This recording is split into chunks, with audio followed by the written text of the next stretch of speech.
안녕하세요. 유한타증권 선능력지점 박진희 부장입니다. 7월 20일 찐시황 시작하도록 하겠습니다. 상당히 좀 오랜만에 온 것 같죠? 제가 지난주 한 주 건너뛴 것 같아요. 저희 지점에서 좀 행사가 있었는데 그날 수요일날 정말 폭풍우가 몰아치듯이 비가 엄청 많이 왔었는데 그날 좀 저희 지점 좀 행사가 있어가지고서 제가 그날 좀 출연을 못했던 것 같아요. 그래서 상당히 좀 오랜만에 뵙는 것 같습니다. 그래서 오랜만에 나온 만큼 좀 더 알찬 시황 좀 전해드리도록 하겠습니다. 사실 뭐 알찬 시황이랄 거가 없는 것 같아요. 요새 시장 보면은 그냥 올라도 그냥 그렇고 내려도 그냥 그렇고 뭐 그냥 하루 지나면 또 올라오고 뭐 이런 것 같습니다. 그래서 그냥 주식을 갖고 있어도 이걸 더 사야 되나 뭐 팔아야 되나 뭐 이런 고민 좀 많이 있을 것 같아요. 제가 오늘 아침에 조금 주문 실수가 있어요. 증권회사 직원들이 이런 주문 실수들을 가끔 맞닥뜨리게 되는데요. 뭐 물론 수량이라든지 뭐 이런 거를 잘못 살 수는 있는데 매도 가격 뭐 매수 가격 이런 걸 잘못 살 수가 있는데 저는 진짜 황당한 실수를 했던 게 고객분이 저는 잘 모르는 종목인데 주문을 딱 하신 거예요. 그래서 저는 다원시스라고 그러는 줄 알고 다원시스를 이렇게 주문을 넣었어요. 근데 좀 이따 손님 전화 온 거예요. 뭘 샀냐고 도대체. 그래서 내가 다원시스 샀는데 손님이 그게 아니라 가온칩스였다 그러시는 거예요. 그래서 내가 깜짝 놀란 거예요. 제 귀가 벌써 보청기를 끼워야 되려나. 그래서 너무 황당하잖아요. 다원시스, 가원칩스. 저 진짜 다원시스로 들었는데 다행히 시가에 다원시스를 사고 다원시스가 올라가는 바람에 이제 손실 없이 다원시스를 매도 처리하고 그다음에 이제 가온칩스를 다시 사드렸는데 이런 가끔 실수를 제가 한 2번 정도 작년에 좀 했던 것 같아요. 이게 좀 이렇게 발음이 이렇게 마스크를 쓰고 있거나 이럴 때 조금 안 좋은 케이스도 있고 아니면 제가 좀 잘 못 알아듣는 건지 가끔 사오정 같은 짓을 하는데 이게 뭐 예전에도 보면은 잘못 산 종목이 더 많이 가고 이럴 때도 사실 있긴 있었거든요.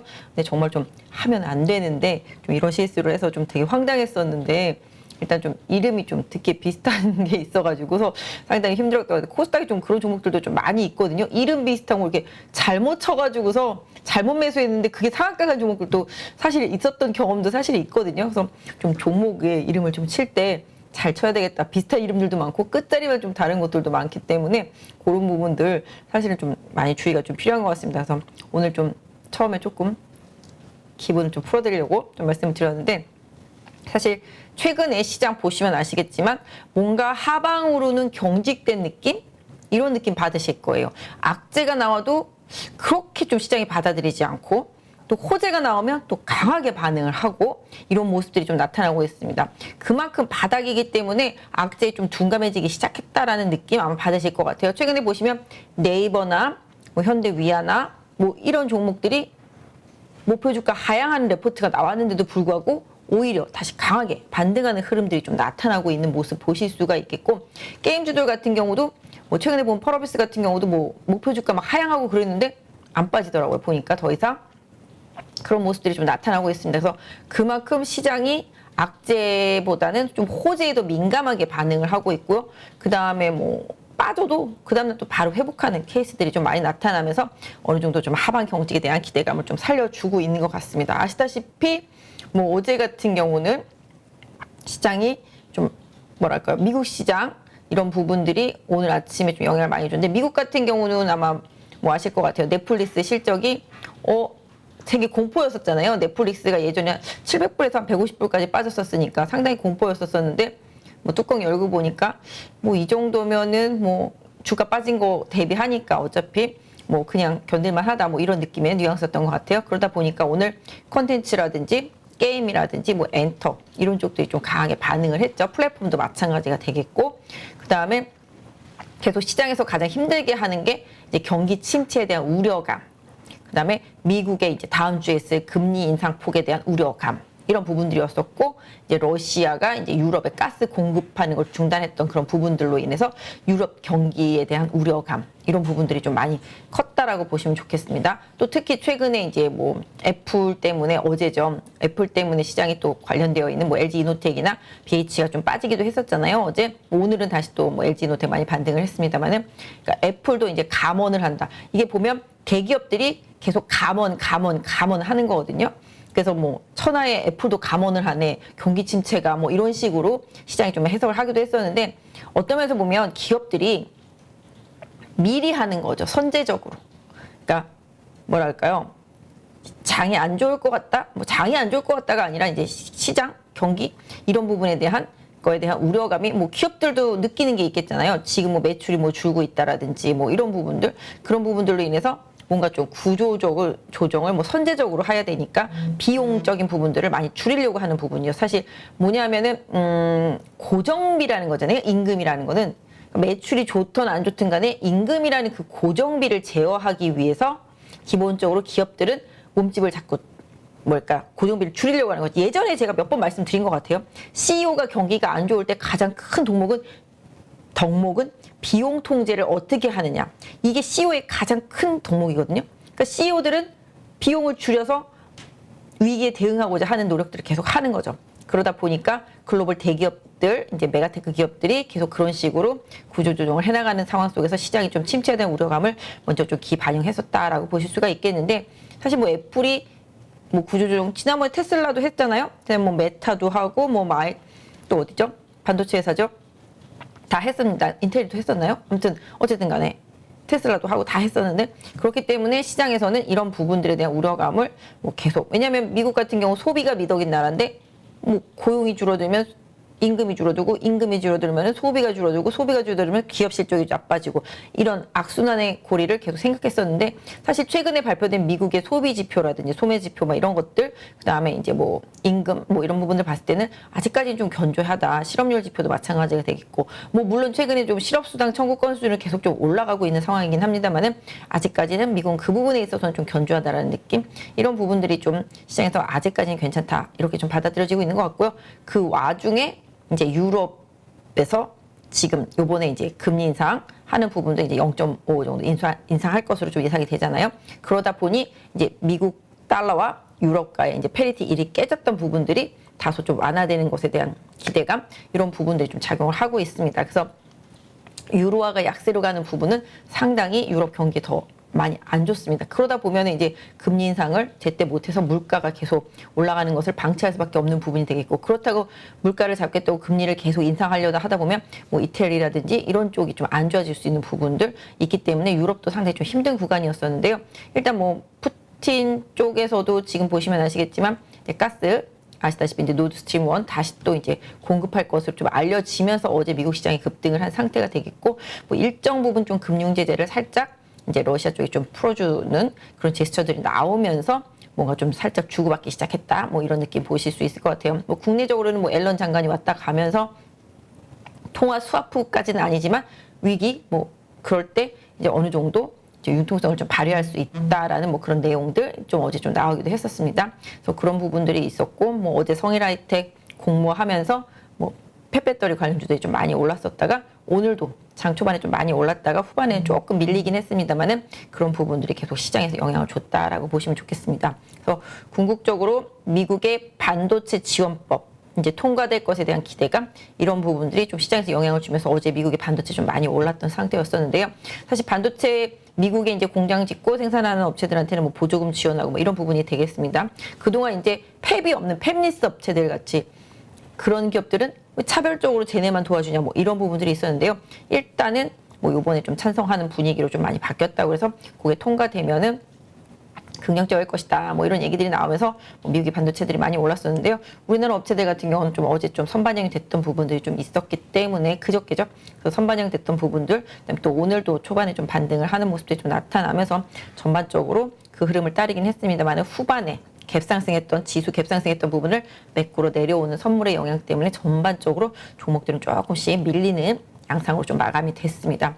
뭐 최근에 보시면 아시겠지만 낙폭과대하죠 종목들이. 그러다 보니까 낙폭과대한 종목들 위주로 계속 리바운딩이 나오고 있습니다. 호재성 이슈가 나오면 바로바로 반등. 어제 같은 경우는 이제 영업무용 한세실업, 필라홀딩스 같은 경우 뭐 급등했듯이 실적에 대한 기대치도 있었겠고요.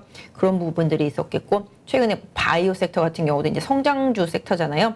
금리 인상이 어느 정도 좀 한계점에 막힐 것 같은 느낌이 요 다음 주에 한 0.75 정도 할 것이다라는 뭐 그런 확신을 가지고서 움직이다 보니까 뭐 성장주 섹터에 뭐 오늘 플랫폼도 마찬가지가 되겠고 게임도 마찬가지가 되겠습니다만은 그런 성장주 섹터 주들이 좀 움직임이 나타났고, 특히 그 안에서 좀 바이오 같은 경우가 뭐 경기에 좀 둔감한 종목들이기 때문에 좀 최근에 좀 많이 올라오고 있습니다. 종목들로 보시면 뭐 급등한 종목들이 상당히 좀 많은 것 같아요. 그래서 바이오 섹터주들이 좀 긍정적인 좀 흐름들이 나타났고, 오늘은 좀 그동안 좀 부진했었던 이제 마트, 롯데쇼핑이랑 이마트 이런 부분들이 이제 계속 한 달에 2번 정도 의무적으로 쉬었던 부분들이 이제 어쩌면은 조금 폐지될 수도 있겠다라는 그런 국민 제안과 관련되어 있는 뉴스가 나오면서 장중에 좀 급등하는 모습들이 좀 진행되기도 했었습니다. 그래서 오늘 시장 전체적으로 놓고 본다라면 좀 변동성, 그동안 막 달려왔었던 자동차가 조금 쉬는 모습, 그 다음에 그동안 많이 빠졌었던 뭐 민감주들, 오늘은 뭐 화학주들도 좀 많이 반등을 했고요. 그다음에 아까 말씀드린 대로 뭐 게임주도 많이 반등을 했고, 그다음에 엔터주들, 그다음에 콘텐츠주들이 최근에 이제 우영우 효과를 보면서 좀 많이 급등을 하는 모습이고, 특히 이제 넷플릭스 어제 미국에서 실적 발표하면서 뭐 스튜디오 드래곤이라든지 그 외국 콘텐츠 업체들 전부 다 만들어지는 모습, 뭐 키다리 스튜디오도 그렇고, 최근에 뭐 말씀하셨다시피 에이스토리 이런 부분들 많이 올랐잖아요. 그래서 그렇다시피 약간 콘텐츠 쪽에서 좀 힘이 실리는 모습, 뭐 경기에 둔감하기도 하고요. 또 그 다음에 뭐 최악을 좀 지났다라는 그런 뉘앙스, 이런 부분들인 것 같습니다. 그래서 전반적으로 오늘은 뭐 고르게 조금 올랐다라고 보실 수가 있겠는데, 최근에 좀 코로나가 좀 늘어나다 보니까 리오프닝 섹터주들이 조금 슬로우해진 모습들이 나타나는데요. 그동안 좀 많이 올랐던 진단키트지들이 조금 쉬고는 있어요. 진단키트. 하지만 제가 봤을 땐 지금 7만 대니까 혹시라도 이제 10만 대 넘어가기 시작하면 다시 한번 진단키트 주들이 좀 움직일 수 있는 룸도 생기지 않을까 싶습니다. 그래서 이쪽도 좀 계속 보셔야 될 것 같고, 계속 이제 고용과 관련되어 있는 뭐 감원, 입슈들 이런 부분들 나오고, 경기심체 이슈 나오다 보니까 뭐 로봇 관련주들도 최근에 조금 눈치를 살살 보고 있는 것 같아요. 그래서 이런 쪽들도 계속 또 눈여겨서 좀 봐두셔야 되지 않을까 싶습니다. 그래서 일단은 전반적으로 오늘은 뭐 장중에 좀 변동성이 있었습니다만은, 장중에 한 2,400 넘었었잖아요. 거기가 좀 저항선이에요.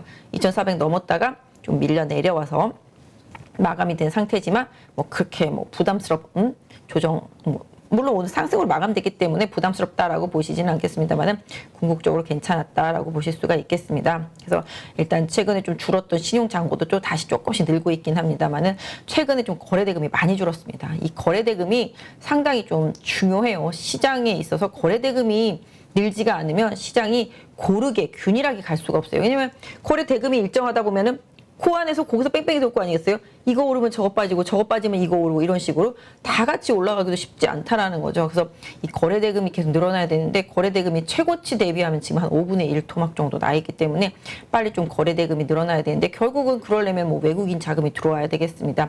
일단 환율 같은 경우가 조금만 또 안정이 되고, 일단 경기가 침체에 대한 우려감이 조금만 완화된다라면은 떠났던 외국인들도 좀 다시 돌아올 수 있겠다. 다만 이제 아시다시피 이제 금리의 인상 에 관련되어서 좀 슬로우해지는 모습들, 결국은 그러려면 물가 인상 압력이 좀 줄어들어야 되고, 물가 압력이 줄어들려면은 결국은 뭐 지표로 확인할 수밖에 없는데, 뭐 아시다시피 지난번 지표 이후에 이제 7월달 지표는 8월에 나오게 되는데, 그때는 무조건 이제 물가 지표는 꺾인다라고 시장에서 보고 있기 때문에, 이 부분에 대해서는 뭐 긍정적인 부분들이 분명히 좀 영향이 있을 거라고 보고 있습니다. 다음 주에 있을 이제 연준에서 발표되는 금리 인상, 뭐 거의 다들 0.75 예상하고 있는데요. 그대로 좀 발표된다라면은 일정 부분 좀 변동성은 있겠습니다만은, 다시 한번 또 8월 이제 CPI 지표 나오기 전까지 또 시장의 움직임이 있을 수도 있겠다라고 보고 있습니다. 그래서 다음 주 뭐 발표되기 전까지 시장은 어느 정도 잘 버텨내는 흐름들이 좀 나타날 수 있기 때문에, 종목별 순환매 장세 이런 부분들에 좀 맞춰서 당분간은 좀 대응하시면서 낙폭과대주들, 그러니까 뭐랄까 지수가 올라온 것보다 못 올라온 종목들이 많잖아요.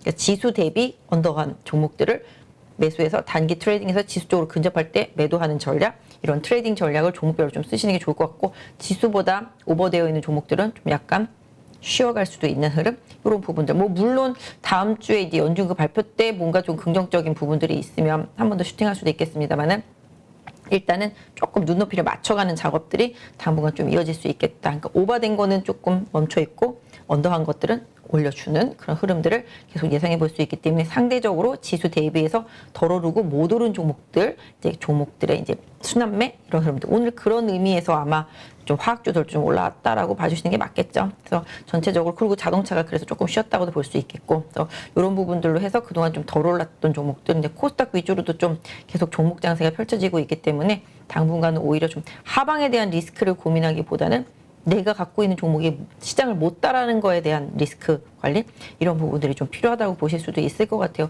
보시면 오늘 이마트 같은 경우 상당히 급등했는데 정말 저 바닥에 버린 카드였었거든요.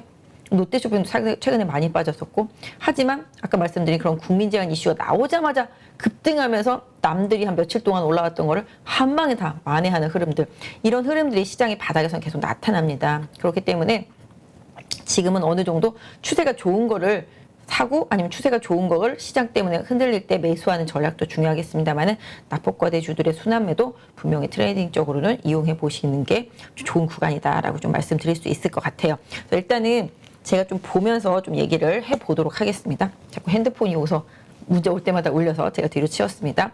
일단은 전반적으로 제가 이제 시장표를 말씀드렸고, 지금 유럽에서의 상황, 특히 오늘 보시면 이제 중국이 LPR 금리죠. 이 부분을 동결했습니다. 그러니까 중국 자체로만 놓고 보면은 계속 유동성을 공급하고 금리를 올리지 않고 잡아 놓으면서 시장의 압박 요인들을 계속 제거하고 있다라고 보시면 좋겠는데요. 어제 나온 기사 보신다라면 중국의 이제 모기지론, 상환을 계속 안 하려고 막 하는 그런 상황들도 나타나면서 상당히 좀 힘든 부분들이 좀 많이 있는 것 같아요. 그래서 그런 부분들 얘기가 좀 나오고, 뭐 중국 부동산에 대한 좀 우려감 이런 부분들도 계속 뉴스화되고 있기는 합니다. 그래서 일단 그 정도의 깊이를 좀 더 파악할 필요는 있겠습니다만은 중국도 이런 부분들 충분히 알고 있기 때문에 역시 금리를 계속적으로 잘 눌러주고 있다라고 보시면 좋겠고, 유동성을 충분히 유지하려고 하고 있다라는 점 아실 수가 좀 있을 것 같습니다. 하지만 봉쇄는 계속 이어지고 있다. 중국의 봉쇄가 계속 이어지면서 중국 봉쇄로 인해서 소비력에 좀 영향을 주는 그런 모습들을 본다라면은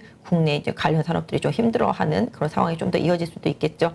뭐 물론 중국 봉쇄 때문에 애플도 힘든 거고 테슬라도 힘든 거고 다 실적에서 그런 부분들이 좀 나타났죠. 그래서 결론적으로는 시장의 키포인트, 시장을 변화시킬 수 있는 키포인트가 두 개가 있는데, 한 개가 이제 러시아와 우크라이나의 전쟁이 마무리되는 거 하나, 두 번째가 중국의 봉쇄가 언제 완화되느냐, 두 개. 코로나가 최근에 늘어나고 있기 때문에 이 부분이 사실 또 쉽지는 않습니다. 다만 이제 뭐 한 가지 더 기댈 수 있는 건 아까 말씀드린 이제 러시아와 이제 우크라이나 문제가 어떻게 끝나는지 여부도 상당히 중요하겠습니다만은, 또 유럽이 러시아로부터 에너지를 적절하게 잘 공급을 받게 돼서 이 부분으로 인해서 상당히 좀 인플레에 대한 압박감 이런 부분이 조금 벗어날 수 있다라는 한숨 튀어는 그런 흐름, 이런 부분들이 좀 시장에 좀 영향을 주고 있다고 보실 수가 있겠고, 뭐 유럽은 지금 뭐 40도가 넘도록 뭐 절절 끓는다고 그러더라고요. 여름은 버틸 수 있는데 겨울이 힘들잖아요. 그 전에 뭔가 해결책이 좀 나와야 될 것 같고, 바이든도 이제 기후에 대해서 상당히 조금 리스크하게 뭐 얘기를 하면서 대책을 좀 세우려고 하는 모습들인데, 그 얘기해도 옛날 같았으면 뭐 신재생 에너지라든지 태양광 뭐 이런 거 막 급등했을 텐데, 풍력도 그렇고 급등했을 텐데 전혀 반응이 없어요. 시장이 그 부분에 반응하기보다는 오히려 금리, 그다음에 경기 침체에 대한 우려감, 이런 부분들의 완화적인 제스처가 나올 수도 있다라는 기대감에 오히려 그동안 낙폭이 컸었던 민감 주단에서의 흐름이 좀 나타나고 있다라는 점, 특히 최근에 구리 가격이 많이 오르고 있습니다.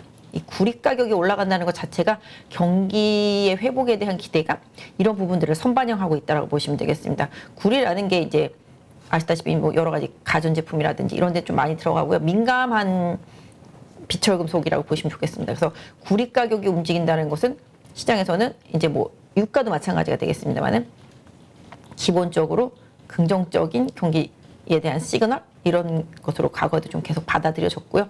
이런 부분들이 좀 있기 때문에 앞으로 구리 가격 변동성을 좀 계속 봐야 될 것 같습니다. 그래서 유가도 최근에 100불대 아래로 자꾸 내려왔다가 또 반등했다가 왔다 갔다 하잖아요. 그럼에도 불구하고 좀 100불 아래쪽으로 좀 하향 안정화되면 좋겠는데, 그때도 말씀드렸다시피 물가에 있어서, 인플레에 있어서 가장 강력한 해결책은 경기 침체였다라는 부분들 한번 말씀드렸었잖아요. 이런 우려감들은 결과적으로는 소비가 줄어들 것에 대한 우려감 때문에 그동안 공급이 부족해서 올랐던 해당 원자재 가격들을 다운시키는 그런 효과를 분명히 볼 수 있을 거라고 보고 있습니다. 그래서 일단 공급단에서의 문제, 이런 부분들이 수요단이 줄어들면서 이렇게 상충되는 흐름, 이런 부분들이 어쩌면 시장에서는 뭐 오히려 나쁘게 받아들여지지는 않을 것이다라고 좀 보고 있겠습니다. 그래서 전반적으로 시장은 지금은 이제 반등 구간이고 순환매 구간이고, 하방은 어느 정도 안정이 됐으니 상방 쪽으로의 이동을 하기 위한 계속 시험 무대가 이어진다. 다만 그렇다고 막 올라간다라고는 보지 않습니다. 당분간 이 하향하고 있는 이 60일선을 우상향으로 돌리려면 많은 변동성이 필요하다. 이런 부분들 좀 염두에 두시면서 좀 종목 대응하시면 좋을 것 같은데요. 제가 이렇게 말씀드린 내용들을 다 종합해서 관련 종목들을 한번 보면서 시장 판단 한번 해보도록 하겠습니다. 오늘 보면 시장 뭐 개인만 좀 샀네요 보니까. 그리고 외국인은 좀 팔았고요. 뭐 기관도 좀 팔았습니다. 거래소 같은 경우는. 하지만 예전에 비하면 정말 조금 팔고 있다. 이런 부분들을 좀 파악되고 있습니다. 일단 한번 거래소 차트 한번 보도록 할게요. 네. 이게 좀 늦게 움직이네요. 이게 넘버러기. 네. 예전에 제가 그려놓은 거죠. 코스피. 뭐 느낌은 아직까지는 그런 거 없지만 그때도 이게 제가 그림 다 그려드렸습니다. 이 선에서는 분명히 반등을 할 거다. 3번 바닥을 찍었기 때문에 이 선에서는 지지가 될 거다라고 말씀드렸던 포인트 2270대에서 이번에 반등을 했고요. 그 다음에 지금 이제 반등을 계속 이어가고 있는 상태. 오늘 음봉이 뜨긴 했습니다. 근데 음봉이 뜰 수밖에 없는 게 뭐 미국 시장 때문에 갭상승을 했으니까 2400포인트 부근에서 저항을 받았다라고 보실 수가 있겠습니다. 다만 이제 지금 추세를 보신다라면은 바닥에서 여기 지금 보시면 왔다 갔다 좀 여러 번 하고 있죠. 그러면서 저점이 더 이탈되지는 않는 모습이기 때문에 최근에 2300을 깨면 바로바로 올라왔다라는 점 생각해 보신다라면은 앞으로 300이죠. 2300이 강력하게 깨진다라면은 뭔가 리스크한 시그널로 좀 받아들여 주시면 좋겠습니다. 그래서 실질적으로 최대 지지선은 제가 눈이 너무 나빠가지고 귀도 안 좋은데 눈도 나쁜 것 같네요. 보니까 종목 이름도 헷갈리게 됐는데 뉴스도 안 보여요. 네, 지금 보시면 아까 말씀드렸던 대로 한 2270 정도 강력한 마지노선 여기 깨지면 안 된다. 더 하락할 수 있다. 이렇게 생각하시고 지수 관련주들은 그렇게 좀 봐주시면 좋을 것 같고요. 기술적으로 지수를 좀 봐드리면 21선은 이제 터닝 준비를 하고 있습니다. 그래서 21선이 위치한 지금 보시면 한 2340선 정도 지지선 나오는데 개인적으로는 러프하게 2350 정도, 2340에서 50 정도 요 사이가 단기적인 좀 지지선이라고 말씀드릴 수 있을 것 같아요. 그래서 이 지지선이 깨지면 조금 시장이 다시 한번 바닥을 확인하러 움직일 수 있겠다라고 봐주시면 좋겠습니다. 그래서 지금 이 추세상으로는 2340이 깨지지 않는다라면은 조종 시에 오히려 접근하시는 게 좀 유리한 국면이라고 보실 수가 있겠고 기술적으로는 제가 지난번에 2450 정도 봐드렸죠. 그래서 2500까지도 봐드렸는데 정말 맥시멈 2550 보고 있습니다. 그 부분은 여기 보시면 이 갭 부분이 되겠습니다. 이 갭 부분을 메우러 간다라면은 2550이다라고 말씀드릴 수 있겠는데요. 한 번에 갈 수도 있고 왔다 갔다 하면서 천천히 갈 수도 있겠는데요. 지금 보시면 제가 시장에 이렇게 바로 못 간다라고 생각하는 이유는 60일선입니다. 지금 이평선들이 이게 다 풀려서 하방으로 향하고 있기 때문에 하락 추세를 아직도 유지하는 중이고요. 이 유지된 하락 추세를 돌리는 데는 시간이 상당히 필요하다. 뭐 보통 이거를 지금 일봉으로 보고 있는데 기본적으로 이거를 그날에 이제 일봉을 1분 분차트로 계산해서 본다라면은 이런 흐름이 나온 뒤에 적어도 2-3시간 정도 지나야지 어느 정도 완만해졌던 그런 상황입니다. 그렇기 때문에 이거를 뭐 거래 시간이 저희가 이제 뭐 아시다시피 6시간 반 정도 되죠. 근데 그걸로 분할해서 2-3시간이라고 한다라면은 뭐 기본적으로 제가 봤을 땐 3분기는 지나야 4분기 정도 들어갔을 때나 돼야 이 60일선도 어느 정도 좀 완만해지고 올라탈 수도 있지 않을까. 뭐 물론 주가 자체는 급등을 해서 이걸 뚫을 수는 있어요. 뚫어도 하지만 내려온다. 이거는 뭐 기술적 분석이긴 합니다만은 뚫어도 내려온다. 그래서 이 하락하고 있는 이평선은 저항이고요. 뚫더라도 지지력이 없다라고 보겠습니다. 그래서 하락하고 있는 이평선은 지지력이 없다. 이 부분은 항상 생각을 해두시고요. 항상 상승하는 지지선은 이탈되더라도 바로 올라올 수 있고 올라와서 지지되면 좋다라고 보는데 하락하고 있는 이평선은 올라갈 때마다 막히는 저항선 역할을 해주고요. 막히고 내려와서 또 몇 번 헤딩을 한 다음에 뚫어준다라면 조금 안정적인 신호라고 볼 수 있겠지만 바로 뚫는다고 해서 와 뚫었다 조화가 아니다라는 점. 뚫으면 다시 내려온다. 그래서 이 이평선이 평평해질 때까지 어느 정도의 등락 과정이 계속 있겠다. 그래서 이 등락 과정을 계속 이어가면서 시장은 서서히 방향 선회를 해나갈 준비를 한다고 보겠습니다. 뭐 물론 갑자기 무슨 러시아 전쟁이 끝났다. 뭐 이러면서 시장이 완전히 바뀔 수는 있겠는데요. 그런 강력한 시장을 바꾸는 시그널이 나오지 않는 한 시장은 서서히 변화의 준비를 할 수밖에 없기 때문에 이 부분을 좀 말씀드리도록 하겠습니다. 그래서 이번 상승을 하게 되면 2450의 1차 저항 보시고 두 번째 저항은 2500선 정도. 네, 이 정도면은 어느 정도 2500선에 가까워지면은 좀 매물이 나올 수 있고 저항대가 강력하다라는 점 염두에 두시면서 지수 관련주 보시는 분들은 이 부분의 저항 염두에 두시고요. 바닥선으로는 2340에서 50 정도 계속 지지력 확인하시면서 코스피는 보시면 될 것 같아요. 그 다음에 뭐 코스닥을 같이 볼까요? 네, 코스닥 같은 경우도 거래소보다 뭐 조금 더 나은 상황이라고 좀 보실 수 있을 것 같아요. 지난번에도 이 가격대 말씀드렸는데 이 가격 이탈했잖아요. 그러고 나서 빠졌다가 지금 다시 올라온 상태인데 지금 코스닥 지수가 790선입니다. 790선. 일단 기본적으로 이평선들이 다 하방되어 있고 풀려 있는 건 맞아요. 왜냐면 여기 보시면 이격이 과다하잖아요. 이격이 최대로 벌어지면 기술적 반등이 나올 수밖에 없고요. 기술적 반등이 지금 나오고 있는 상태 속에서 지금 급락하던 21선은 일단 터닝을 해 있는 상태라고 보시면 좋겠습니다. 21선 터닝되어 있는 상태 속에서 지지선은 적어도 한 760선 정도, 네, 760선 정도, 코스닥으로는 760선 정도를 지지선으로 설정해 놓고 대응을 하시면 좋을 것 같고요. 여기서 슈팅 나와도 요 구간 되겠습니다. 요 구간에서 돌파하지 못하고 급락했었기 때문에 가격적인 저항대를 본다라면은 약 한 820에서 830 사이, 예, 요 정도가 코스닥은 단기 맥시멈이다라고 보시면서 지수 관련주들은 좀 매매하시면 맞지 않을까 싶습니다. 그래서 지금 상태로는 말씀드린 대로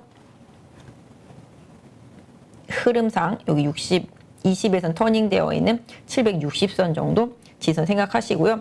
다만 뭐 변동성은 있을 수 있기 때문에 750선까지도 일단 좀 유효한 조정이 올 수 있다라는 점은 향후에 만약 여기까지 온다라면 여기가 지지선이다라는 점인 거죠. 이게 지지선인데 나는 지지선이라고 생각해서 샀는데 깨지게 되면 바로 또 리스크 관리가 필요한 부분이다라는 점도 분명히 좀 염두를 해 두시고 시장 대응하시면 좋겠습니다. 그래서 코스닥 같은 경우도 거래소처럼 충분히 시간이 좀 필요하다. 그래서 아직까지 하락 추세는 끝나지 않았고 하락 추세 선상에서 뭐 이런 것처럼 여기처럼 이런 식으로 여기처럼 리바운딩이 나오는 구간이다라는 점, 이 부분만 좀 염두에 두시면 좋겠습니다. 그래서 아직까지는 좀 리바운드 구간이다. 그리고 추세가 완전히 돌아서진 않았다. 종목별로 순환매가 돈다. 상대적으로 덜 오른 종목을 찾아라. 주도주 섹터 안에서 2등, 3등, 4등을 찾아라. 이런 말씀. 그 다음에 상대적으로 최근 반등에서 소외되고 안 올라온 섹터의 흐름을 봐라. 뭐 이런 부분들 좀 말씀드릴 수 있을 것 같아요. 그래서 일단은 코스닥과 거래소 좀 말씀을 드렸고 오늘 좀 특징주 되겠습니다. 아까 급등한 종목 한번 보도록 할게요. 이마트. 맞죠? 이마트도 말씀드린 대로 최근에 시장 반등한 동안 하나도 반응이 없었는데요. 뭐 그냥 한 큐에 올라왔다라고 보시면 좋겠습니다. 여기 보시면 이런 부분인 거죠. 61선까지 한 방에 찍으러 간 거죠. 여기서 남들 갈 때 안 가고 있다가 아까 말씀드린 대로 이제 마트, 대형 마트, 이제 휴점을 뭐 이제 그동안 한 10년 정도 됐나요? 10년 정도 됐는데 10년 동안 계속 유지했었죠. 골목상권을 살린다, 뭐 이런 취지에서 한 달에 2번 정도는 이제 정기 휴일을 갖게 했었는데요.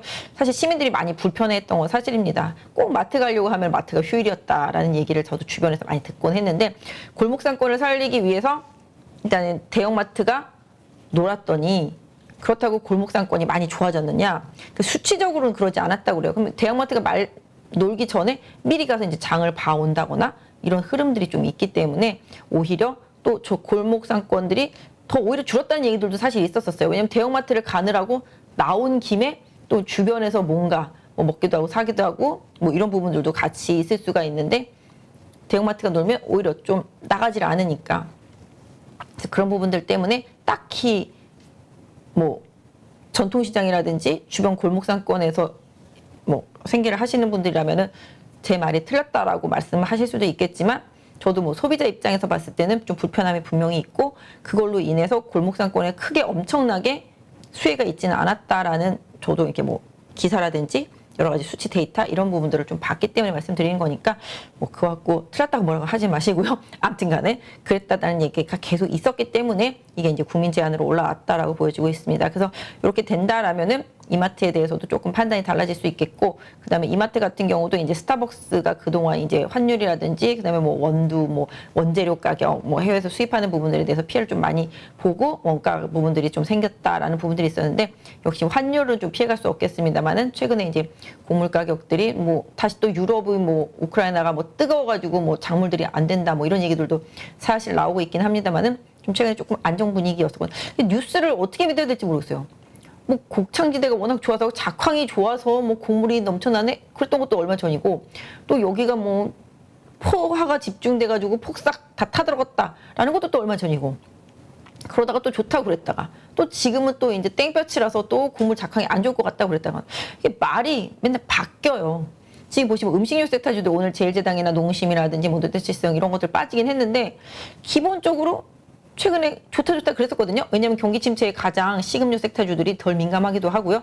하지만 곡물가는 내려갔는데 제품 가격은 올렸기 때문에 스프레드를 더 먹을 수 있다라는 흐름도 생각했었는데, 또 갑자기 지금은 환율 때문에 수입 물가가 올라가서 원가 부담이 생겼다, 이런 식으로 필요한 대로 갖다 붙이고 필요한 대로 빼고 뭐 이러는 것 같습니다. 그래서 일단은 지금이 다시 또 그런 뉘앙스로 좀 약간 조정이 받았던 것 같습니다. 어쨌든 간에 지금 일단 이마트도 시장 흐름에서 아까 혹시 보유하고 계신 분들은 좀 대응하실 때 좀 참고하시면 좋겠는데요.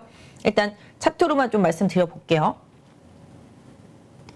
일단 지금 뭐 이마트는 여기 보시면 한 10만 원 부근이 뭐 강한 좀 지지라인이 되겠습니다. 앞으로 이 종목 가지고 계신 분들은 10만 원을 다시 강하게 깬다라면은 좀 부담스러운 행보다라고 봐주실 수 있겠고요. 여기가 저항대잖아요. 여기 요 부분, 그죠? 여기 계속 못 뚫던 이 저항대 부분을 오늘 뚫었습니다. 아까 고가가 보니까 장중에 11만 3천 원까지 갔었었고요. 그 다음에 이제 지금 종가는 11만 500원에서 결정이 됐습니다. 그래서 요 부분 뭐 최대로 본다라면은 이 양봉의 허리 부분 내지는 여기 음봉의 시가 부분 보면 되겠죠. 이 음봉의 시가 부분이 10만 7천 원. 그러니까 10만 7천 원을 당분간 계속 잘 유지를 해준다라면은 또 일단은 이마트도 좀 더 가능성이 있지 않겠나라고 보실 수는 있겠는데요. 말씀드렸던 대로 60일선이 계속 하락하고 있는 상태이기 때문에 상당히 힘들었었습니다만은, 이렇게 뭔가 한 방에 호재성 뉴스가 나오면서 반전의 기회가 만들어지고 이 거래가 엄청 많이 실렸잖아요. 제가 봤을 때는 뭐 공매도 쇼커버링도 분명히 있었을 거라고 보고 있습니다.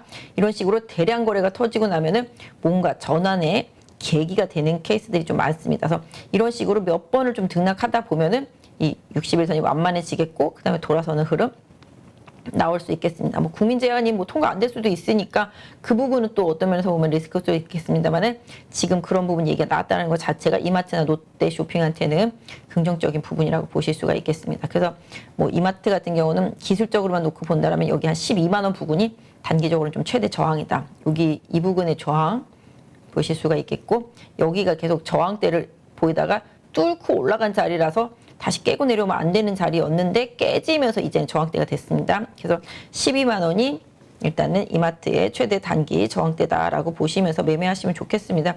실질적으로 여기가 이제 쌍봉이잖아요. 쌍봉 찍고 이제 내려오면서 하락 추세를 타고 있는데, 여기서도 일정 부분 좀 반등을 꾀했었죠. 고점을 높여가면서 반등을 꾀하다가 시장 최근에 막 빠지면서 우수수수수 이제 빠지기 시작한 부분이 되겠는데요. 뭐 최대 목표치를 향후에 잡아본다라면은 뭐 한 14만 원 부근까지도 잡을 수는 있지 않을까 싶은데, 지금 일단 단기적으로 12만 원에 좀 강한 저항대를 좀 염두에 두시고 변동성 활용을 하시되, 지금 흐름상 10만 한 7천 원에서 5천 원 사이 이 정도를 강한 좀 지지선으로 놓고 대응을 하시면 어떨까 싶습니다. 오늘 수급 한번 볼까요? 이거 보세요. 오늘 이렇게 올라도 외국인이랑 개인은 팔고 기관만 샀잖아요. 연기금액 쭉 기관이 쏴서 올린 겁니다. 외국인은 매도를 했습니다. 외국인은 최근에 좀 계속 매수하고 있었다가 다시 급등을 하니까 매도가 들어왔는데, 사실 뭐 제가 봤을 땐 이거는 쇼커보고 이거는 공매도였지 않았을까라고 생각을 하게 되는데요. 일단 외국인과 개인은 단기 급등에 따라서 좀 매도를 내놨다. 기관이 좀 매수가 들어왔다. 이 부분 좀 염두에 두실 필요가 있겠습니다. 그 다음에 롯데쇼핑도 같이 볼까요? 저는 롯데쇼핑 되게 좋아했었는데 최근에 좀 시장 급락할 때 같이 좀 무너져 내렸었죠. 실적에 대한 기대치가 상당히 높았었는데도 불구하고 이 부분에서 이제 저항을 받으면서, 예전에 제가 롯데쇼핑 차트 분석에서 말씀드릴 때 11만 원이 저항이라고 말씀드렸었잖아요.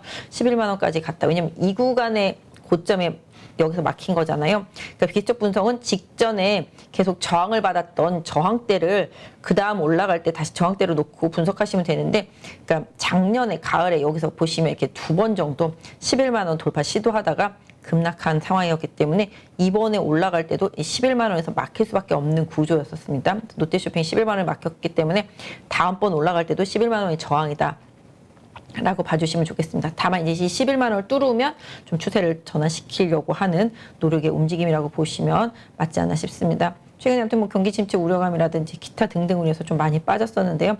일단 조금 안 좋은 부분은 계속 우상향 유지되던 60일선이 꺾였다라는 점. 이게 꺾이기 시작했다는 건 중기 추세가 훼손을 당했다라는 거죠. 그래서 궁극적으로 최근의 흐름상 롯데쇼핑은 계속 여기 한 9만 원 부근이요, 9만 8천 원 부근이었었는데요. 이 부분에 9만 7천에서 9만 8천 원 부근에 계속 지지를 받아왔었는데 이 지지가 깨지면서 급락이 나타난 거기 때문에 이번에도 올라가면은 뭐 9만 8천 원에서 10만 원 부근에 분명히 저항을 받을 거라고 보고 있습니다. 다만 요 가격대만 강하게 거래 실려주면서 돌파된다라면은 다시 추세 복귀할 수 있다. 이 종목 보시는 분들이라든지 보유하신 분들은 그분 좀 염두에 두시고요. 그저께 찍었던 이 저점 구간이 이제 좀 마지노 선격이라고도 볼 수 있겠죠. 8만 5천 원, 6천 원 그 부분이 되겠습니다. 하지만 지금 흐름상으로 봤을 때 거기까지 다시 내려가면은 안 된다라는 거. 지금 흐름상으로는 오늘 뭐 여기도 장대 양봉이 나왔죠. 4% 올랐습니다. 뭐 이마트보다는 덜 영향을 받았다고 생각을 해요. 마트가 워낙 좀 롯데가 약하잖아요. 그러다 보니까 마트도 많이 철새 놓고 있는 상태라서 뭐 어떤 면에서 보면 이제 백화점 위주로 좀 봐주시는 게 좋긴 한데 오늘 역시 좀 대량 거래가 실리면서 올라왔었기 때문에 이 롯데쇼핑 가지고 계신 분들이라면은 당분간 9만 2천 원 부근, 네, 9만 2천 원 부근에 지지선을 설정해 놓고 9만 2천 원이 강하게 깨지지 않는지를 좀 보셔야 될 것 같고요. 나는 그래도 뭐 롯데쇼핑이 좀 좋아질 것 같다라고 생각하시는 분들이라면은 9만 2천 원을 깨지 않는 선에서는 뭐 한번 조정이 온다라면은 접근을 시도를 한번 해볼 수도 있겠죠. 다만 아까 말씀드린 대로 이 60일선이 우하향하고 있기 때문에 이거를 빠르고 강하게 돌파하면서 10만 원을 넘어주는 흐름이 나와야지만 나중에 이것도 다시 돌릴 수 있다라는 점 염두에 두시면서 이 60일선 꺾인 부분에 대한 저항 염두에 두셨으면 좋겠고요. 이걸 뚫어내는지 향후에 좀 잘 봐주셨으면 좋겠습니다. 20일선 좀 가파르게 내려와 있는 상태. 라고 봐주시면 좋겠죠.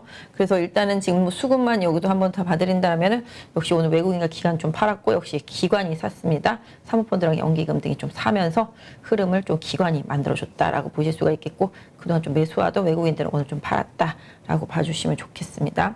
그래서 일단 롯데쇼핑도 보유하고 계신 분들 좀 대응 전략은 그렇게 좀 드리도록 하겠습니다. 그래서 지금 상황에서는 9만 2천 원 정도 지지력 좀 봐주시고요. 일단 뭐 모양상으로는 제가 봤을 때는 롯데쇼핑은 앞으로 뭐 8만 9천 원 강하게 이탈하면 요거는 조금 시간 걸린다라고 봐주시는 게 좋겠고 상방향으로도 10만 원에 한번 막힐 수 있다. 이 부분을 어떻게 뚫어내는지가 향후의 관건이다라고 봐주시면 좋겠습니다. 그래서 나는 좀 천천히 매수하겠다 하시는 분들은 10만 원 뚫어내는 거 보고 거래량 붙는 거랑 수급 변화를 보면서 나중에 좀 접근하시는 전략이 좋겠죠. 이미 지난번에 뭐 11만 원대 매도하고 11만 원 부근에서 매도하고 지금 다시 재매수 하시는 분들은 플레이를 하실 때 10만 원 정도의 저항을 어떻게 뚫어내는지 보시는 전략 좋을 것 같습니다. 그리고 오늘 보시면 이제 넷플릭스 때문에 시장에서 좀 강하게 오른 종목들이 많죠. 최근에 뭐 아시다시피 이상한 변호사 우영우 때문에 에이스토리가 뭐 완전 에이스토리. 네. 이게 뭐 지금 대장이죠. 아직도 제가 봤을 땐 추세가 죽지 않은 것 같아요. 시청률도 뭐 10% 넘었다고 그러고 인기가 폭발적입니다. 그래서 넷플릭스에서도 뭐 에이스토리 효과를 좀 보지 않았나 싶은데요. 에이스토리 넷플릭스에서 방영하는 거 맞죠? 제가 안 봐가지고 저는 유튜브에서 추격판을 봐가지고 아마 맞겠죠. 아무튼 그래서 지금 보시면 이제 에이스토리의 흐름은 아직까지 좀 유효하고요. 오늘 보면은 컨텐츠주들이 다 많이 올랐어요. 키다리 스튜디오도 이제 조용히 좀 오늘 거래 실리면서 많이 올라왔죠. 그 다음에 최근에 뭐 아시다시피 또 뭐가 같이 따라왔었죠. 요새 보니까 오늘 뉴도 좀 올라왔고요.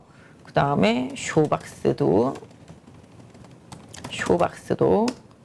네, 좀 올라오고 있는 모습이고요. 근데 좀 조용한 게 이제 컨텐트리 중앙인가요?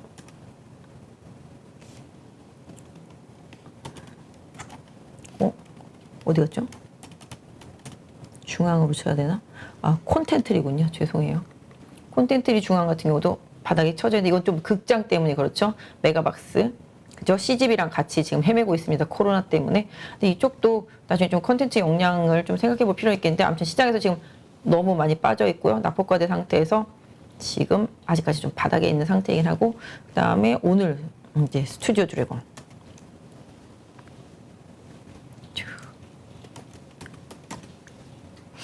느리네요. 이걸로 찍어야 되겠다. 네, 스튜디오 드래곤도 역시 넷플릭스 효과가 가장 강력합니다. 또 넷플릭스하고 스튜디오 드래곤이 좀 재계약을 앞두고 있기 때문에 가격 협상력에 있어서 스튜디오 드래곤이 조금 유리하다. 뭐 이런 얘기들도 지금 계속 나오고 있습니다. 그래서 스튜디오 드래곤도 뭐 아직까지는 뭐 추세는 뭐 변한 건 없습니다만은 그래도 바닥에서는 올라왔죠. 이게 되게 중요하죠. 요런 데에서 보죠? 보이시죠? 여기 저점 부근에서 이번에도 저점을 찍었단 말이죠.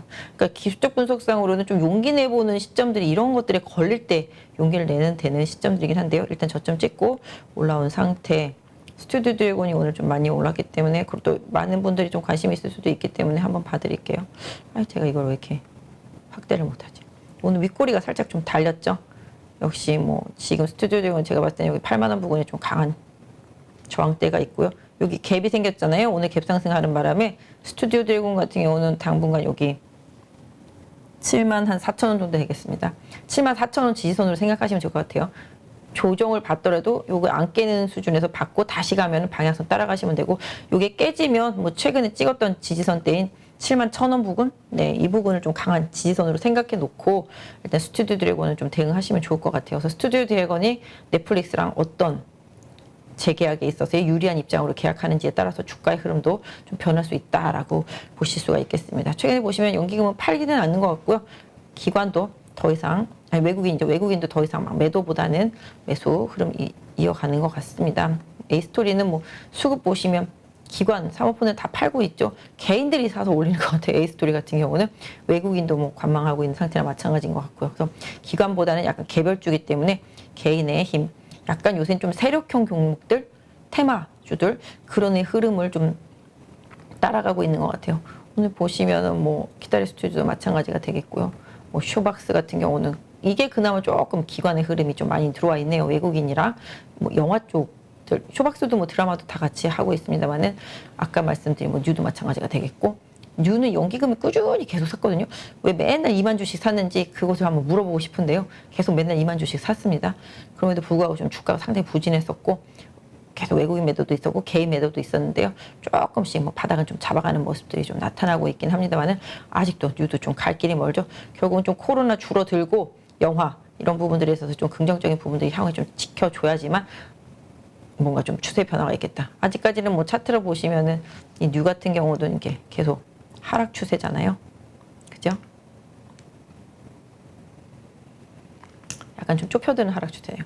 이 하락 추세를 탈피할 때 움직임을 나중에 이런 종목들은 보시면 되지 않을까. 아직까지는 하락 추세 안에 있다라고 말씀드릴 수 있을 것 같아요. 그래서 가장 중요한 A스토리 위주로 뭐 개인 투자자분들 많이 관심 있고 차트적으로 좀 설명을 해드린다라면은 뭐 일단은 이렇게 급등을 한 상태 속에서 보시면 제가 그때 말씀드렸죠. 하락하고 있는 이평선들을 돌리는 거는 뭔가 급발진할 수 있을 만한 호재가 나와서 주가가 이렇게 급등을 해줘야 돼요.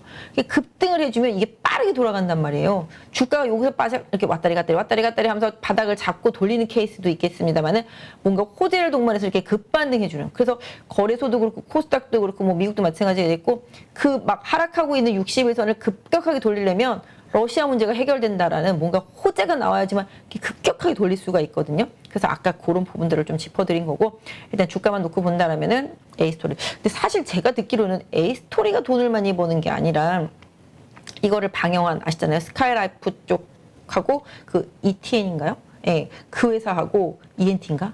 저도 안 봐가지고 잘 모르겠는데 아무튼 그 회사. 걔네들이 좀 더 오히려 더 긍정적이다라고 저는 계속 들었거든요. A스토리는 뭐 콘텐츠 제작만 했기 때문에 일단 오히려 방영에서 방영권이라든지 뭐 이런 부분에 있어서요.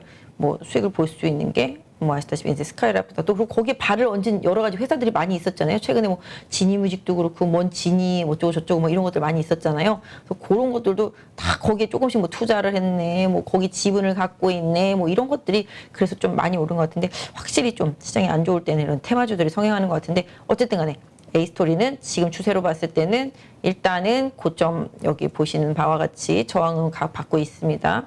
이 부분에 저항은 받고 있지만 또 지금 이쪽 부분에서 지지는 받고 있죠. 그래서 이 제가 그어드린 선 지금 보시면 35,000원과 28,000원대 중반 되겠습니다. 이 박스 안에서의 움직임은 의미가 없다. 지금 보시면 이 박스 안에서의 움직임은 의미가 없고 이 박스 안에서 이 박스를 뚫으면서 나갈 것이냐 이 박스 하단으로 내려갈 것이냐 이거에 따라서 조금 방향이 결정되는데 오히려 뚫고 내려올 때 거래가 없이 내려와서 오히려 뭐 한 25,000원까지 조정이 만약에 들어왔다라면 그 다음에는 뭐 리바운딩 트레이딩용으로 한번 해보실 수 있을 것 같고 다만 이제 여기까지 내려오면 다시 고점을 뚫기 위한 행보는 아니다라고 봐주시는 게 좋겠죠.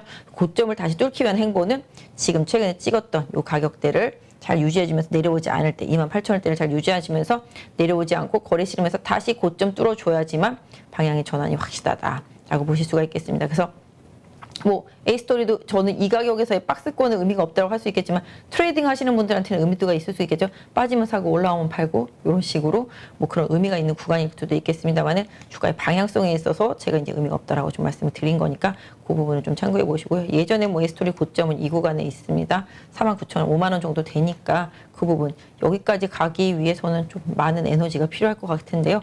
거기까지는 사실 개인적으로 봤을 때는 쉽지는 않다. 단기적으로는 그렇게 보고 있지만 뭐 일단 코로나가 갑자기 줄었다든가 아니면은 뭐 대박친 드라마가 또 나왔다던가 뭐 그럴 수도 있겠죠. 향후에 라인업이 그래도 좀 있다고 들었거든요. 특히 얘네보다는 스카이라이프 쪽의 라인업 그 ETN이었나요? 아 그렇게 생각했는데 ETN인지 ENT인지 아무튼 그 ETN 맞아요? TBN? 아니에요. TBN은 아니야. 뭐 ETN인가 뭔가 잘 모르는 이상한 브랜드였단 말이야. 잘 안 보는 브랜드. 안 되겠네, 김PD님. 스카이라이프가 그래서 최근에 좀 그렇게 움직였었죠. 그래서 오히려 좀 스카이라이프가 더 수혜다. 아무튼 뭐 그런 얘기들이 나왔었습니다. 근데 뭐 여기는 뭐 매도하기 바쁘네요, 정신없이. 그러니까 지금 보면 이제 우영우는 여기쯤에 있으면 스카이라이프는 먼저 이렇게 내려와 있는 상태. 수급만 놓고 볼 때도 지금은 뭐 딱 눈에 보이는 수급은 없다. 이렇게 보실 수가 있겠는데 아무튼 그랬었습니다. 그래서 아무튼 A스토리는 지금 대장 흐름이기 때문에 한번 분석을 좀 해드렸으니까 보유하신 분들 좀 참고하시면 좋을 것 같고요. 그 다음에 내일 실적 발표하는 게 현대차입니다. 그렇죠? 현대차 좀 내일 실적 발표하는데요. 현대차가 뭐 아시다시피 뭐 17만 원 바닥선으로 해서 그죠? 지금 이제 여기 19만 원 저항대에 보여주고 있습니다. 뭐 지금 보시면 여기 이게 121선이 되겠는데요. 121선이 좀 저항받고 있는데 그것보다 일단 요 가격대가 계속 좀 저항을 받는 가격대죠. 19만 원이 여기도 보시다시피 지지를 받아 떨어진 자리고 여기서도 돌파가 안 된 자리이기 때문에 일단 현대차도 19만 원의 저항을 받고 있는 상태. 하지만 지금 21선 돌아가 있는 상태가 되겠고요. 61선도 우상향으로 전환 중입니다.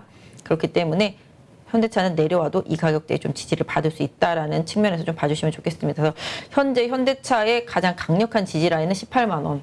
보유하신 분도 18만 원이 강하게 깨지지 않는다라면은 좀 변동성을 좀 고려해서도 참으시는 전략이 좋을 것 같고 신규 매수를 노리시는 분들도 18만 원에 근접하면은 뭐 재매수 포인트로 보실 수가 있겠고 뭐 이게 깨지게 된다라면은 뭐 다시 옛날처럼 뭐 17만 원 갈 수도 있다라고도 볼 수 있겠지만 그건 기술적인 흐름이 되겠고 그러려면은 뭔가 큰 악재가 좀 터져야지만 현대차도 또 밑으로 내려갈 수 있는 상황이다. 그래서 지금 현재로는 18만 원을 가장 강력한 지지 라인으로 긋고 개인 소유자분들 좀 봐주시면 좋을 것 같고 제 주변에도 좀 현대차 가지고 계신 분들 좀 많이 계시기 때문에 조금 말씀을 드리자면은 뭐 내일 실적 발표가 시장에서 예상치는 한 2.4조, 2.5조 얘기가 나오고 있습니다.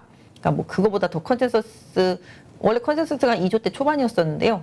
지금 얘기는 2.4조, 5조까지 나오고 있는 상태인데 그거보다 더 많이 나온다라면 한번 슈팅을 할 수 있겠습니다만은 뭐 시장에서 지금 예상하는 수준에서 나왔을 때 반응을 좀 보긴 해야 되는데요.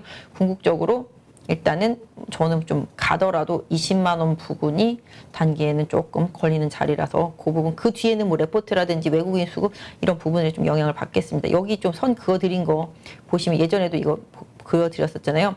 현대차는 20만에서 21만 아니죠.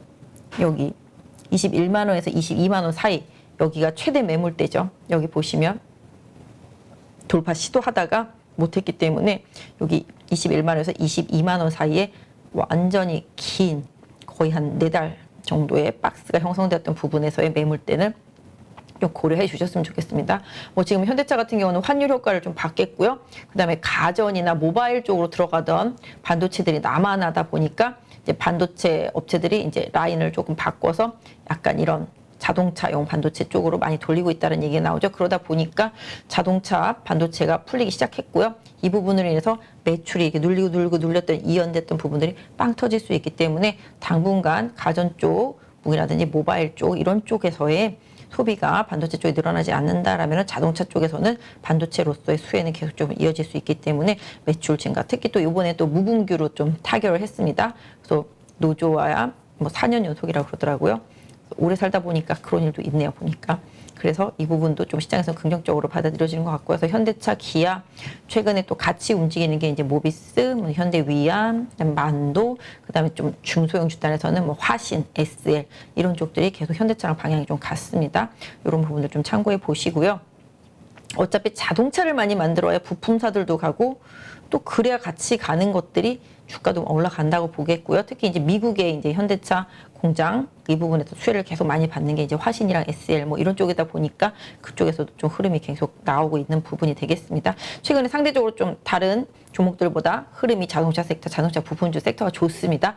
그러다 보니까 상대적으로 또 쉬어가는 흐름들도 오늘 좀 나왔다라고 봐주시면 좋겠죠. 그래서 내일 실적이 나왔을 때 현대차가 어떻게 반응하는지 좀 보셨으면 좋겠는데요. 방금 말씀드렸던 대로 20만 원 저항이고요. 밑으로는 18만 원의 지지선이다. 요것만 딱 생각하시고 기술적인 대응하시고 최대 가면 뭐 지금 사이클에서 간다는 건 아니지만 최대 가면 21만 원에서 22만 원이 일단은 가장 강력한 저항대다. 이 부분 염두에 두실 필요가 있겠고 제가 최근에 좀 계속 좀 긍정적으로 보는 게 만도예요. 만도가 예전에 좀 물적 분할한다고 그래서 많이 빠졌었는데 뭐 상장한다는 얘기는 아직까지는 없고요. 상당히 주가 빠진 다음에 힘들었었습니다. 특히 이제 중국 쪽 업체들이 봉쇄를 많이 하다 보니까 만도의 부품들이 이제 좀 힘들었었죠. 그래서 2분기 실적은 좀 만도가 안 좋을 거라고 예상을 하고 있고요. 이 안 좋은 부분들은 레포트를 통해서 계속 나와주고 있습니다. 하지만 애널리스트들은 말하죠. 2분기는 안 좋았지만 하반기하고 내년 엄청 좋을 거야. 이런 식으로 얘기를 하면서 목표 주가를 상향을 하고 있는 모습이 만도한테서 좀 나타나고 있다라는 점이 되겠습니다. 그리고 뭐 유럽 같은 경우는 뭐 안전장치를 계속적으로 좀 의무화하는 얘기들이 나오면서 자동차 부품주들이 좀 어제 좀 들썩이기도 했었는데요.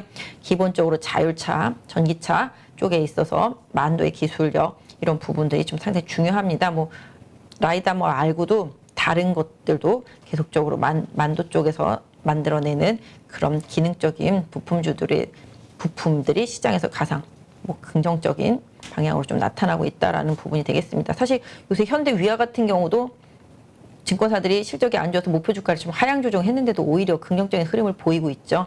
뭐 일단 전기차 라인 국내 증설하는 부분이라든지 뭐 그런 걸로 인해서 나중에 뭐 현대위아는 이제 전기차의 열교환 그런 부분들과 관련되어 있는 부분들이랑 각종 부품들 이런 부분들이 좀 긍정적인 부분들이 분명히 있다라고 보면서 시장에서는 현대차와 방향성을 좀 같이 하고 있다라고 보시면 좋겠어요. 근데 일단 만도는 그 부분은 아닙니다만은 글로벌화되어 있는 고객사들한테 주문이 계속 늘고 있다. 이 부분이 핵심이다라고 보면 좋겠습니다. 제조업이 주문 느는 거 말고 뭐가 더 호재가 있겠습니까? 그러다 보니까 이 박스 레벨에서 움직이다가 한번 레벨 다운된 만도의 흐름도 다시 좀 복귀를 하기 위해 움직이는데요. 그러려면 궁극적으로 이 고점을 넘어가야 되겠죠. 이 고점이 한 5만 한 6천 원 정도 되거든요. 여기를 좀 강하게 돌파해 주면은 조금 더 긍정적인 흐름. 그리고 지난번에도 계속 못 넘다가 돌파 시도하다가 못 넘은 게 6만 7천 원이잖아요. 이게 앞으로 만도의 좀 가장 강력한 저항대다. 보유하신 분들은 좀 참고하셨으면 좋겠습니다. 그래서 만도는 6만 7천 원 부분이 가장 강력한 저항대인데 제가 최근의 기억으로는 6만 2천 원대에서도 계속 밀렸거든요. 그러니까 그 부분도 조금 염두를 해두시고요. 다만 아까 말씀드린 대로 여기 5만 6, 7천 원대 강하게 돌파해야지만 만도의 변화는 좀 시작된다라고 봐주시면 좋겠습니다. 수급은 뭐 좋은 편입니다. 연기금도 계속 매도하다가 좀 매수하는 부분이고 투신, 사모펀드, 보험권들 계속 사들어가고 있다라고 보실 수가 있겠죠. 외국인들은 뭐 계속 사다가 지금은 또 올라오니까 팔고 있긴 합니다만은 오늘은 다시 또 매수 전환된 상태. 개인들은 계속 좀 매도하고 있다라고 보시면 좋겠습니다. 그래서 지금 흐름만 놓고 보면은 만도도 조금씩 변화를 시도하고 있다라고 좀 봐주시면 좋겠고요. 뭐 화신이나 뭐 SL 이런 부분들 워낙 좋기 때문에 다들 아실 것 같아요. 특히 화신은 제가 예전에 나와서도 한번 말씀드린 것 같아요. 미국향으로 가장 좀 좋아 보이는 종목이어서 화신에 대해서도 언급드렸었는데 그 뒤에 좀 많이 오르긴 했거든요. 그래서 좀 중소형주 단이기 때문에 개인 투자자분들이 좀 매매를 안 하실 수도 있기 때문에 뭐 제가 말씀을 못 드리겠습니다만은 지금 보시면 화신 같은 경우가 가장 좋은 흐름이다. 이제 부품주 단에서는 보시면 고점을 향해서 가고 있잖아요. 이쪽이 뭐 최고점이 되겠습니다만은 일단은 우상향 트렌드가 유지되고 있죠. 저점을 계속 올려가면서 얼마나 더 강력하게 갈지는 모르겠습니다만은 그래도 화신도 올라오면은 여기 11,000원 부근에서는 좀 막힐 수 있다라는 점 염두에 두실 필요가 있겠습니다. 그 점은 조금 염두에 두시고요. 흐름상 화신도 여기 9,000원 정도의 좀 지지선 설정해 놓고 좀 대응하시는 전략이 좋겠습니다. 보유하신 분들한테는 좀 그렇게 보시면 좋을 것 같아요. 그래서 아무튼 뭐 전체적으로 오늘 조금 이슈가 있었던 종목들을 말씀드렸고 최근에 보시면 약간 바이오 쪽에서는 면역 관련되어 있는 바이오, 어저께 보시면 이제 최근에 이제 박셀바이오가 면역 관련해가지고 이슈들이 나오면서 강하게 가고 있잖아요. 엄청 많이 빠졌죠. 장기간 엄청 많이 빠진 다음에 박셀바이오가 가고 있습니다. 추세가 죽지를 않았어요. 뭐 제가 알기로는 9월 달쯤인가요? 뭔가 좀 임상에 대한 발표 이런 부분들이 좀 남아 있는 것 같고 시장이 제가 기사는 정확하게 뭐 제목만 봤거든요. 제목이 뭐라더라? 뭐는 따놓은 당상이었었는데 관심이 없어가지고 잘 안 봤었는데 아무튼 뭐 그런 식으로까지 좀 이슈가 되고 있는 상태인데요. 역시 이것도 보시면 차트는 좀 뭔가 답을 항상 주는데요. 연필 어디 갔냐? 여기 있다. 여기 보이시죠? 이 하락할 때 이 갭이 있잖아요. 이번에 올라와서 메꾸잖아요. 그죠? 항상 앞에 남겨져 있는 이 갭들은 나중에 올라와서 메꿀 수가 있기 때문에 이 종목에 만약에 물리신 분들이라면 이 갭을 메꾸러 가기 위한 나중에 행동들을 대비하시는 그런 전략이 뭐 이 앞에서 필요했겠죠. 왜냐면 여기서 이미 막 거래가 계속 이렇게 실리면서 뭔가가 있었잖아요. 그리고 난 다음에 지금 계속 거래가 실리면서 올라오고 있기 때문에 일단 여기까지 발생한 갭은 메꿨다. 이 갭을 메꾼 뒤에 더 갈 거냐 아니면 조정의 시간을 거칠 것이냐 이런 부분을 좀 봐야 될 필요가 있겠습니다만은 최근에 지난번에는 이중항체 관련된 종목들이 많이 갔다라면 최근에는 다시 또 면역 관련되어 있는 이제 업체들이 좀 많이 가고 있다라는 점 특히 지금 최근에 면역 관련 대장이 네 ST 큐브죠. 어마어마합니다. 주가가 지금 뭐 2.5배 정도 올랐죠. 바닥에서. 그죠? 이 부분에서 이것도 제가 뭐라고 말씀드릴 수는 없겠는데 뭐 그냥 기술적인 분석만 해드리면 여기 뭐 직전 저항대도 넘었잖아요. 그렇기 때문에 지금 이평선들이 빠르게 돌아 올라오고 있습니다. 그리고 거래도 많이 붙고 있는 상태고요.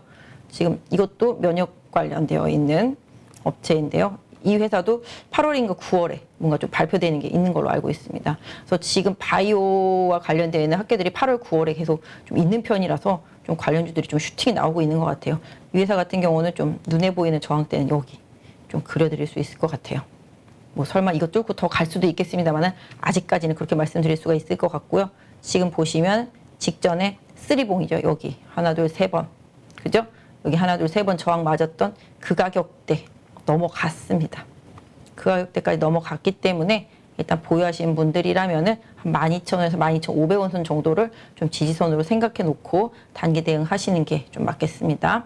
그래서 이 부분은 좀 급등주라서 뭐 사라는 게 아니라 조금 분석을 혹시라도 보유하신 분들이 계실까봐 분석을 해드리는 거니까 좀 참고하시고요. 박셀바이오도 아까 말씀드린 대로 아직 더 갈 길이 좀 있을 수도 있다. 뭔가 8월, 9월에 나올 수 있는 그 학회 이슈도 있고요. 그래서 이 종목 같은 경우는 모르겠어요. 그냥 차트로만 본다면 좀 더 간다면 요 정도 한 87,000원 정도 네, 요 정도까지 여기 보시죠. 지지선 있다가 깨진 자리이기 때문에 그 부분까지 좀 보실 수가 있겠는데요. 또 뭐 사실하고까지는 말씀 못 드리지만 제 주변에 박셀바이오 워낙 물리신 분들이 많아서 한번 좀 분석을 해드렸으니까 좀 참고하시고요. 조정이 나왔을 때 거래 없이 한 5만 한 4, 5천 원 정도까지 조정이 나오면 이것도 한번 타이밍적으로는 뭐 개별주 좋아하시는 분들이라면은 한번 트레이딩 시도 한번 해보실 수도 있지 않을까. 거래 없이 내려온다라면 거래를 싫으면서 좀 내려올 때는 조금 주의가 필요하겠습니다만은 거래 없이 내려온다라면은 그 부분. 그러니까 여기 조금 매집이 차트상으로 좀 있었던 걸로 좀 보여지고 있기 때문에 그런 부분들 보아주시고 그냥 시총 상위권에 있는 바이오 중에서는 ABL 바이오가 이것도 아마 뭐 발표하는 게 있을 거예요. 아마 8, 9월 달에 ABL. 네. 이 회사 같은 경우도 뭐 조금씩 이동을 하고 있습니다. 이 부분.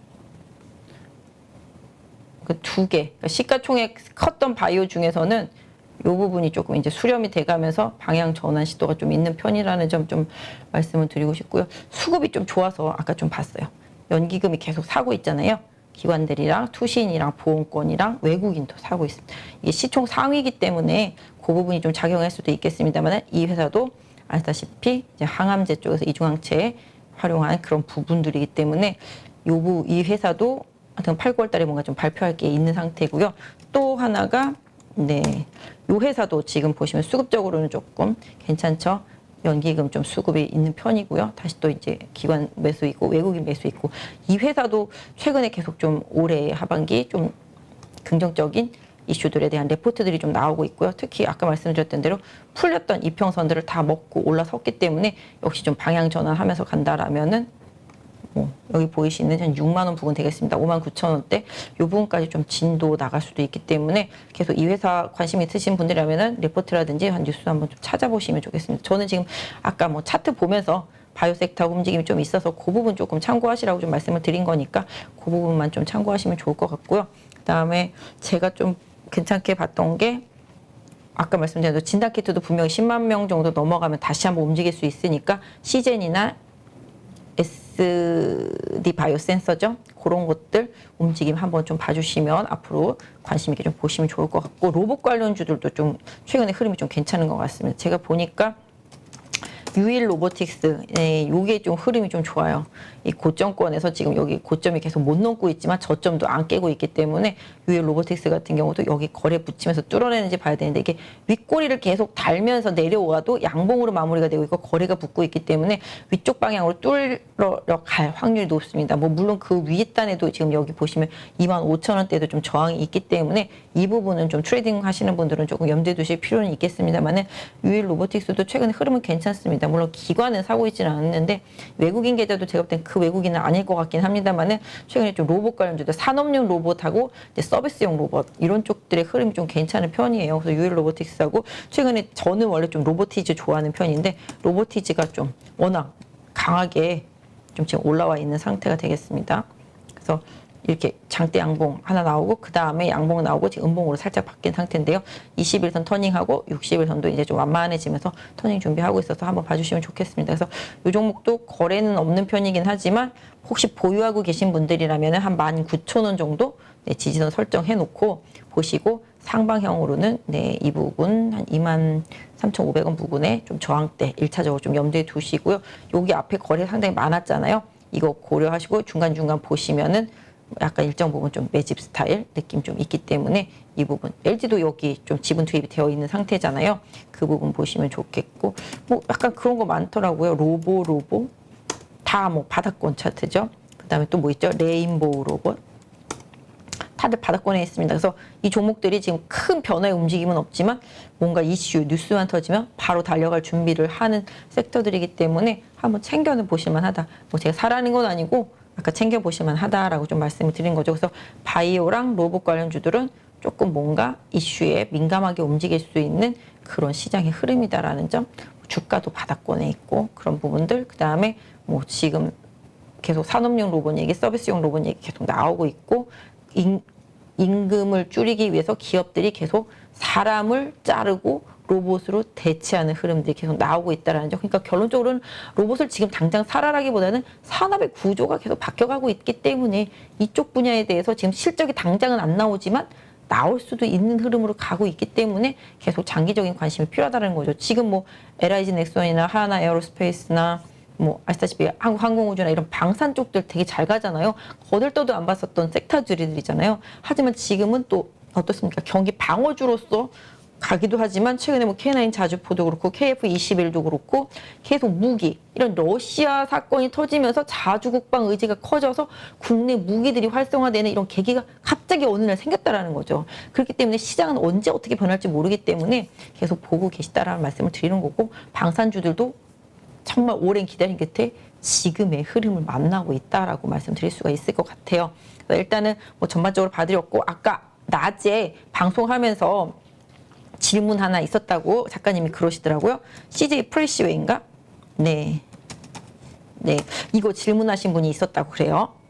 그러니까 지금 현재 마이너스 8%인데 물타기를 해도 되겠냐라고 질문을 해 주셨다고 합니다. 뭐 저도 이제 음식료는 저도 사실 뭐 대상이나 CJ 제일제당이나 뭐 농심이나 뭐 음식료 쪽에서 뭐 하이트젤로나 뭐 오리온이나 뭐 롯데치석 요런 쪽 큰 것들만 좀 봐서 저도 이걸 잘 안 봤었는데 근데 기본적으로 CJ 프레시웨이는 제가 뭐 다른 거 다 빼고 그냥 차트로만 설명을 드리도록 할게요. 보시면 이거 질문 주신 분 뭐 이거 여기 저항은 보이시잖아요. 이쪽에서 저항 받은 거고 최근에도 지금 계속 여기서 좀 막히고 있는 상태고 CJ 프레시웨이 같은 경우는 뭐 항상 그런 거죠. 뭐 대체 수산물 얘기 나왔을 때라든지 뭐 돼지고기, 닭고기 가격 많이 올랐을 때 수산물 가격 오른다더라. 뭐 이랬을 때 조금 움직임이 있었던 것 같아요. 근데 그런 것들이 최근에 조금 안정되는 분위기. 뭐 가공과 관련되어 있는 음식료 섹터잖아요. 지금 보시면 마이너스 8%라고 하시는 거 보니까 가격이 지금 35,900원인데 마이너스 8%면 한 4만 원 정도에 사셨을까요? 그죠? 39,000원 아니다. 39,000원대 정도 사셨을까요? 그랬을 것 같습니다. 지금 보면 이제 21선이 꺾였고요. 지금 61선도 꺾여 있습니다. 제가 제일 싫어하는 게 61선 꺾인 거죠.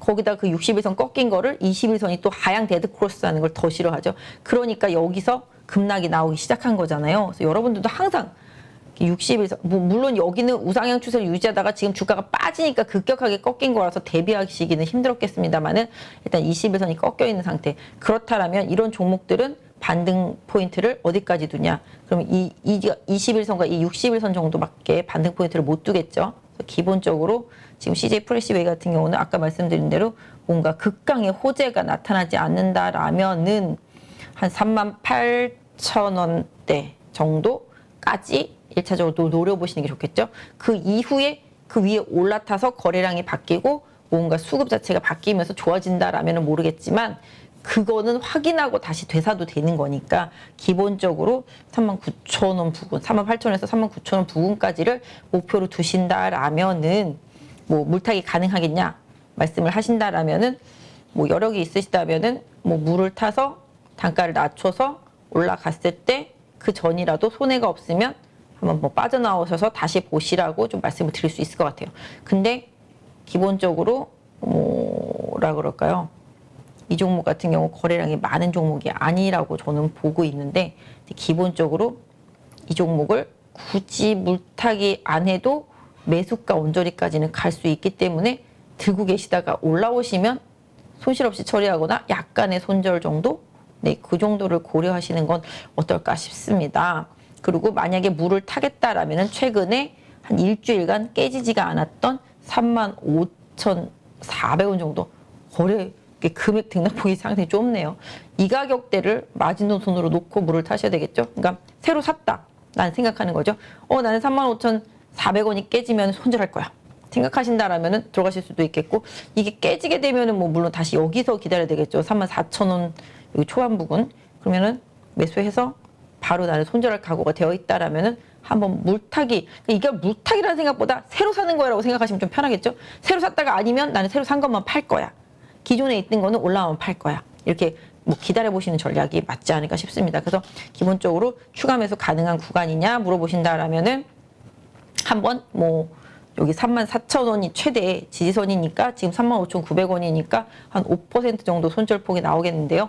뭐 추가로 빠졌을 때 아까 말씀드린 대로 35,400원, 500원 요 정도 강하게 깨지 않고 양봉이 나오면서 거래가 붙으면 오히려 그럴 때 한번 조금 사보시고 단가를 낮춰서 39,000원 부근에서 빠져나오는 전략 뭐 이런 전략으로 좀 나오시면 어떨까 굳이 근데 물을 안 타도 그 가격까지는 갈 수 있으니까 큰 비중이 아니다라면은 시간 투자를 좀 해보시는 것도 어떨까 싶습니다. 말이 좀 어려워지긴 했는데요. 새로 산다면은 물타기 겸 새로 사는 거라고 생각하시고 빠른 손절선을 가져가시고, 굳이 물을 타지 않아도 된다. 뭐 수량이 이미 너무 많다. 그렇다면 가지고 있어서 원금 수준까지 오면 팔 수 있는 기회는 올 수 있다라고 차트를 봐드릴 수 있을 것 같고요. 그래서 기본적으로 어떻게 하든지 간에 빠른 손절은 필요하고, 기존의 거를 손절할 수 없으니 지금 직전 저점을 깨지 않으면 기존 거는 유지하면서 리바운딩, 뭐 아까도 보셨다시피 갑자기 어느 날 갑자기 오르는 케이스들의 뉴스들도 있으니까 그럴 때를 좀 활용을 해서 좀 나오는 전략, 그 이후에 좀 39,000원대 확실히 좀 주가가 안정을 보이고 올라서서 좀 거래도 붙고 그러면은 다시 좀 긍정적인 부분들을 좀 봐주실 수 있지 않을까. 다만 차트로 봤을 때는, 제가 봤을 때는 다시 좀 고점을 넘어가면서 막 시세를 내기에는 좀 어렵다라고 좀 보고 있습니다. 저희가 보통 생각하는, 아시잖아요. 뭐 헤드 앤 숄더 막 이런 느낌인데, 기본적으로 역 숄더는 아니지만 이렇게 세 개의 봉이 생겼다라는 것 자체는 이 봉을 좀 뛰어넘는 큰 흐름이 나와줘야지만 뭔가가 생기는데, 그러기에는 지금 좀 60일선, 20일선이 다 꺾여 있기 때문에 이 모든 것들을 도모하는데 좀 시간이 걸릴 수 있다라고 보는 거죠. 그래서 이거 말씀 주신 분은 방금 말씀드렸던 대로 물타기는 가능하지만 신규 매수했다라고 생각하고 빠른 손절선을 가져가시고, 물타서 단가가 낮아져서 혹여라도 올라오게 되면 39,000원 중심으로 해서 그 이하권에라도 손실이 없을 때는 한번 잘라내고 다시 봐주시는 게 어떨까라는 말씀을 드리고 싶습니다. 그래서 오늘 여기까지 해서 전체적으로 좀 봐드렸고요. 뭐 아시다시피 뭐 카카오나 네이버 이런 것도 좀 봐드리려고 그랬는데, 최근에 둘 다 좀 하방 경직이 좀 있는 것 같습니다. 둘 다 제가 예전에 말씀드렸던 저가까지 다 왔었어요. 뭐 네이버도 뭐 23만 원, 뭐 카카오도 7만 원이었었나요? 그 밑에까지도 깨졌었고, 그러다 보니 기본적으로 다 저가에 뭐 매수하신 분들이 있다라면은 최근에는 조금 견뎌보실 만한데, 기존에 가지고 계신 분들한테는 조금 힘들 수도 있지 않나 싶긴 합니다. 그래서 일단은 이렇게 한번 여러분들이 좀 관심 가질 만한 시장의 뉘앙스, 뉴스가 있는 것들 한번 정리해서 좀 말씀을 드렸고요. 일단 삼성전자나 하이닉스, 특히 하이닉스 같은 경우는 10만 3천원 부근이 좀 저항대인데요. 이 부분을 앞으로 어떻게 뚫어내는지를 좀 보시는 게 좋을 것 같고, 삼성전자 같은 경우도 어차피 뭐 지수랑 같이 가는 부분이니까 좀 더 봐야 되겠습니다만은, 궁극적으로 6만 원을 계속 잘 유지해 주는지 이 부분을 좀 챙겨 보시면서 삼성전자, 하이닉스 보시고요. 현대차는 내일 실적 발표 잘 체크해서 좀 봐주시면 좋겠다. 지수는 하방으로는 아까 말씀드린 대로 최대는 2300선 지선 두시고, 중간에 2350선 정도를 지지대로 생각하시는 매매를 하시고, 상방 쪽으로는 2400선 안착 여부 보시고, 2450 넘어가도 2500과 그 사이에서는 일정 부분 리스크 관리를 해주시는 대응 전략이 단기적으로 필요하다. 뭐 러시아 사태가 갑자기 종결이 되는 큰 비코제가 나오지 않는 이상은 그렇다라고 말씀드릴 수 있을 것 같고요. 다음 주 연준의 금리 결정 나는 부분들까지는 시장이 그래도 조금 더 유지가 되지 않겠나라고 생각을 하고 있기 때문에 그 부분 참고해서 매매하셨으면 좋겠습니다. 오늘도 늦은 밤까지 고생하셨고요. 저도 오랜만에 나와서 또 말이 길었네요. 역시 1시간 10분. 제 몸에는 좀 시계가 이렇게 있나 보네요. 일단은 모두 고생하셨고요. 뭐 좀 시장이 최근에 하방으로는 어느 정도 경직이 있으니까 너무 고민, 스트레스 하지 마시고, 본인이 보유하고 있는 종목들의 고유의 방향성, 기술적인 분석 이런 부분들 좀 잘 따르시고요. 지금 실적 시즌이니까 실적 리스크 좀 관리 잘 하시면서 좀 보시면 좋지 않을까 싶습니다. 오늘 고생하셨고요. 내일도 좋은 하루 만드시기 바랍니다. 약 4억을 투자해서 한 1억 정도 수익이 나고, 주식 선물로 해서 한 1억 정도 수익이 난 계좌입니다. 그래서 저 20년 노하우를 벤치마킹 하는 것이 고수익 가는 길이라 저는 생각하고 있습니다. 네, 이번에 8.15 캠퍼스에서 정말 특별한 교육 프로그램을 준비했습니다. 많은 분들이 고민하시죠. 어디에서 사야 되는지, 그리고 얼마에 팔아야 되는지, 이것을 몰라서 참 많은 돈을 잃는 경우들이 있습니다. 그리고 좋다고 생각해서 샀는데 결국 그 자리가 물리는 경우도 있고요. 그래서 우리 영상에서도 여러 번 소개해드렸던 공매도의 고수시죠.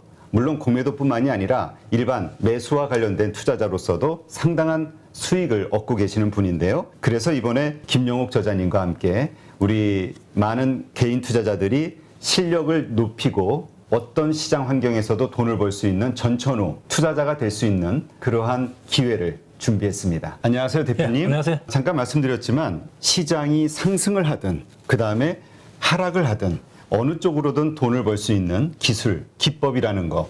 네, 이거가 상당히 우리 개인 투자자들에게는 매력적인 포인트가 아닐까 생각이 돼서 이번에 정말 삼고초려해서 모셨는데요. 최근에 성적이 어떠신지 여쭤봐도 될까요?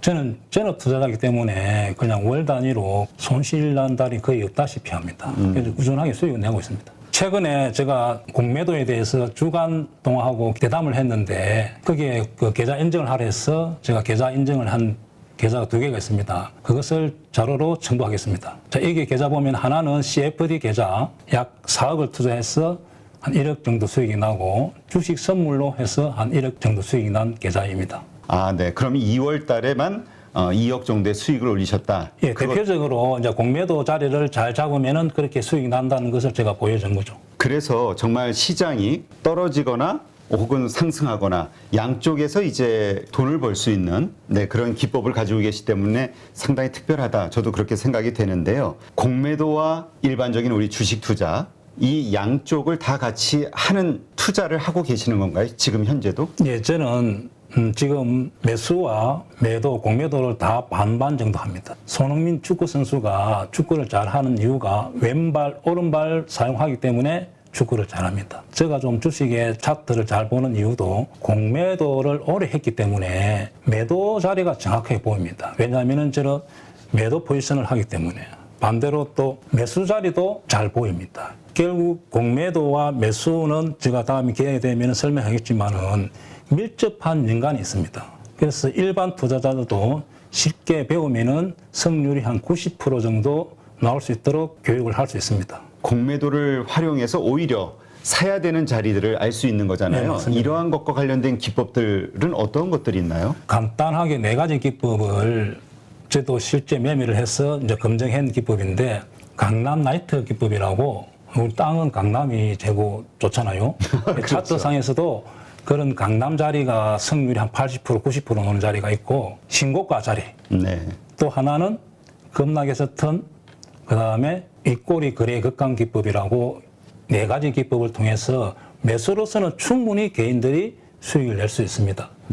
또 공매도 자리는 2군데, 저점에서 공매도 자리, 고점에서 공매도 자리 2군데만 배우더라도 충분히 개인들도 적용해서 수익을 낼 수가 있습니다. 네.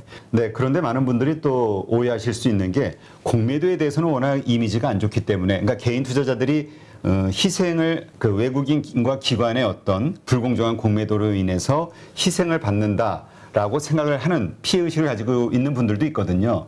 그러나 이 공매도에 대해서 명확하게 이해를 하고 있다면 공매도를 쳐서 돈을 버는 것도 가능하지만 공매도 치는 자리를 피할 수 있는 안목이 생길 수도 있는 거겠죠? 제가 이제 공매도를 안 하더라도 공매도 치는 자리를 알기만 하더라도 개인들이 매수를 실수 안 하기 때문에 계좌의 수익에 큰 도움이 됩니다. 네. 모든 주식 거래를 코스피 300, 그다음에 코스닥 200, 소위 우량주 중심으로만 한다라고 말씀하셨거든요. 거기에는 뭐 어떤 특별한 이유가 있을까요?